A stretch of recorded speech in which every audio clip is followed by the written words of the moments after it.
আজকে তাহলে শুরু করা যাক কেয়া পালের লেখা শ্মশানের ডাক। অসীম একজন নতুন রিপোর্টার, অজানা ঘটনার পেছনে ছুটতে ভালোবাসে। একদিন সন্ধ্যাবেলা খবর পান এক পুরনো শ্মশানের প্রতি অমাবস্যায় নাকি অজানা আগুন জ্বলে ওঠে। সেই আগুন কারো ছায়া দেখা যায়, আর কেউ একবার দেখলে নাকি ফিরে আসে না। অসীম সেই রাতেই ক্যামেরা আর রেকর্ডার নিয়ে যান শ্মশানে। অন্ধকার চারিদিক, হাওয়ার শব্দে গাছপাতা কাঁপছে। হঠাৎ সে দেখে একটা বৃদ্ধ আগুনের পাশে বসে আছেন, চুপচাপ তাকিয়ে আছে অসীমের দিকে।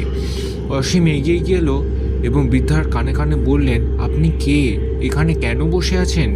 বৃদ্ধা উত্তরে দিলেন, তুই কেন এসেছিস?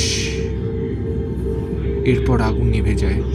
পরের দিন সকালে শ্মশানের পাশে একটি ভিডিও ক্যামেরায় পাওয়া গেছে, তাতে শেষ ফুটেজে দেখা গেছে অসীম নিজেই আগুনের উপর শুয়ে আছে আর একটি বৃদ্ধ সেই আগুনের মাংসপিণ্ড দিচ্ছে।